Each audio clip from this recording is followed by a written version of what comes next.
नमस्कार दोस्तों, मैं रोहित आपका स्वागत करता हूं आपके अपने channel study with Ellie select पर। और आप जानते हैं हम अपने चैनल के माध्यम से आर की तैयारी करा रहे हैं और इसी कड़ी में आगे जुड़ते हुए हमारा आज का एक और इम्पोर्टेंट वीडियो हो जाएगा और ये हो जाएगा वन एवं मृदा से। वन एवं मृदा से आपके क्वेश्चन पूछे जाते हैं और इसकी हो जाती है ये रिविजन क्लास और इसमें आपको 20 से 30 क्वेश्चन मिल जाते हैं, सारे आपकी परीक्षा के लिए हो जाते हैं इंपॉर्टेंट। ठीक है, तो चलिए देर न करते शुरू कर लेते हैं। द फॉरेस्ट एंड सोयल, और इसका पहला क्वेश्चन हमारा आज का क्या हो जाता है ये भी हम देख लेते हैं। निम्नलिखित में कौन सा वृक्ष भूमध्य सागरीय वनों में नहीं पाया जाता है? कौन सा हो जाएगा जो भूमध्य सागरों में नहीं पाया जाएगा? तो ये हो जाता है सागौन। ठीक है, इसको सागवान भी कहा जाता है और ये भूमध्य सागरीय वनों में नहीं पाया जाता है। और ये क्वेश्चन आपसे आर की परीक्षा में ही पूछा गया है और इस तरह के क्वेश्चन जो है आपसे आपकी परीक्षाओं में पूछे जाते हैं। एक पेड़ के पास हमेशा निम्न में से कौन होता है? एक पेड़ के पास क्या होता है? तो एक पेड़ के पास सबसे पहले इंपॉर्टेंट हो जाती है जड़। जड़ होना जरूरी है, उस पर पत्ते नहीं हो, शाखें नहीं हो, छाया नहीं हो, लेकिन जड़ होना हो जाता है जरूरी, क्योंकि जड़ से ही जो है वो अपने भोजन को ग्रहण करता है मिट्टी से। सूची 1 को सूची 2 से सुमेलित करना है और दिए गए कूट से आपको सही उत्तर का चयन करना है। सूची 1 में आपकी हो जाती है प्राकृतिक वनस्पतियाँ और सूची 2 में आपके क्षेत्र हो जाते हैं। बात करेंगे अधजीवी वनस्पति से। अधजीवी वनस्पति किससे संबंधित हो जाएगी? भूमध्य रेखा से संबंधित हो जाती है आपकी अधजीवी वनस्पति। बबूल की बात करेंगे, ये सहारा में हो जाती है।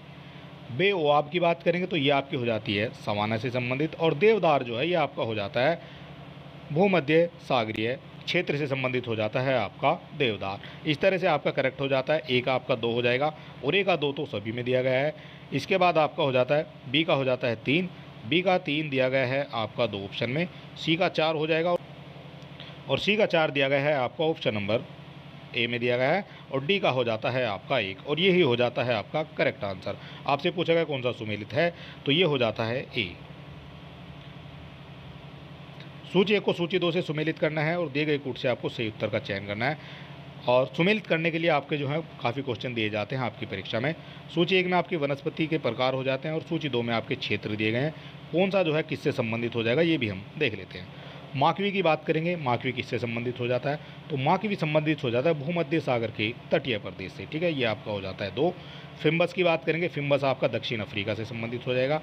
चैपरेल की बात करेंगे तो चैपरेल आपका हो जाता है कैलिफोर्निया से और मेट्रोरेल ये आपका चिली से संबंधित हो जाता है। इस तरह से ए का 2 हो जाएगा और ए का 2 केवल एक ही ऑप्शन में दिया गया है। बी का 3 हो जाएगा, सी का 1 हो जाएगा और डी का हो जाता है आपका 4 और ये ही हो जाता है आपका करेक्ट आंसर। अफ्रीका में निम्नांकित देशों में किसमें सघन उष्णार्द्र वन है? कौन से में हो जाते हैं उष्णार्द्र वन? तो ये हो जाते हैं आइवरी कोस्ट में। आइवरी कोस्ट में आपके सघन उष्णार्द्र वन पाए जाते हैं। निम्नांकित में से कहाँ अयनवर्ती वर्षावन पाए जाते हैं? अयनवर्ती वर्षावन आपसे पूछे गए हैं, तो ये पाए जाते हैं कांगो घाटी में। कांगो घाटी में पाए जाते हैं आपके अयनवादी वर्षावन। किस देश में उसके भौगोलिक क्षेत्र का उच्चतम प्रतिशत वनाच्छादित है? कौन से में हो जाएगा वनाच्छादित? तो ये हो जाता है जापान। जापान हो जाता है वनाच्छादित सर्वाधिक। टैगा वन विशिष्टता है। टैगा वन किसकी विशिष्टता हो जाएगी? तो ये हो जाती है समशीतोष्ण क्षेत्र की विशिष्टता हो जाती है टैगा वन। कोणधारी वन यानी कन्फेरियस फॉरेस्ट नहीं पाए जाते हैं। कहाँ नहीं पाए जाएंगे? तो ये हो जाता है अमेजोनिया में। अमेजोनिया में नहीं पाए जाएंगे आपके कोणधारी वन। विश्व के वन आवरण का सर्वोच्च प्रतिशत संबंधित है। सर्वोच्च प्रतिशत कहाँ से संबंधित हो जाएगा? तो ये हो जाता है शीतोष्ण कटिबंधीय शंकुधारी वन से।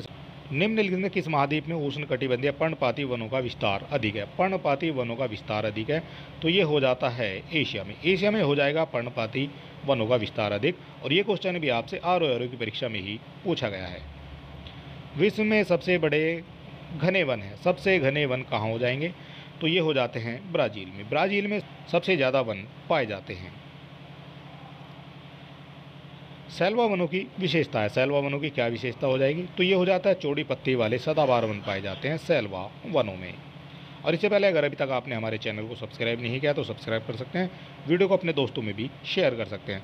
और इसकी फ्री पीडीएफ पाने के लिए आप हमारे टेलीग्राम और व्हाट्सएप चैनल से जुड़ सकते हैं। दोनों के लिंक आपको डिस्क्रिप्शन में दे दिए गए हैं। सूची 1 को सूची 2 से सुमेलित करना है और दिए गए कोड से सही उत्तर का भी आपको चयन करना है। सूची 1 हो जाती है, इधर आपकी सूची 2 हो जाती है। कौन कौन सा किससे संबंधित हो जाएगा ये हम देख लेते हैं। और ये क्वेश्चन आपसे आरओआरयू की परीक्षा में ही पूछा गया है। और यहाँ बात करेंगे मानसूनी वन के बारे में। तो मानसूनी वन हो जाता है ये, मानसूनी वन में आपके ये सागौन के जो हैं वृक्ष पाए जाते हैं। विषुवतीय रेखे वन की बात करेंगे तो इसमें आपके महोगनी के वन पाए जाते हैं। भूमध्य सागरीय वन की बात करेंगे तो इसमें आपके आलू बुखारा और जैतून के पेड़ पाए जाएंगे। कोणधारी की बात करेंगे तो ये आपके चीड़ तथा फर के वृक्ष हो जाते हैं।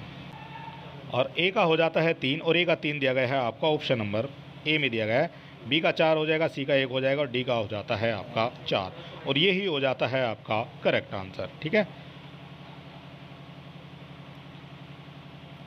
वनों की कटाई प्रतिबंधित करने वाला विश्व का प्रथम देश कौन सा है? वनों की कटाई को प्रतिबंधित करने वाला कौन सा देश हो जाता है? तो ये हो जाता है नॉर्वे। नॉर्वे हो जाएगा वनों की कटाई को प्रतिबंधित करने वाला।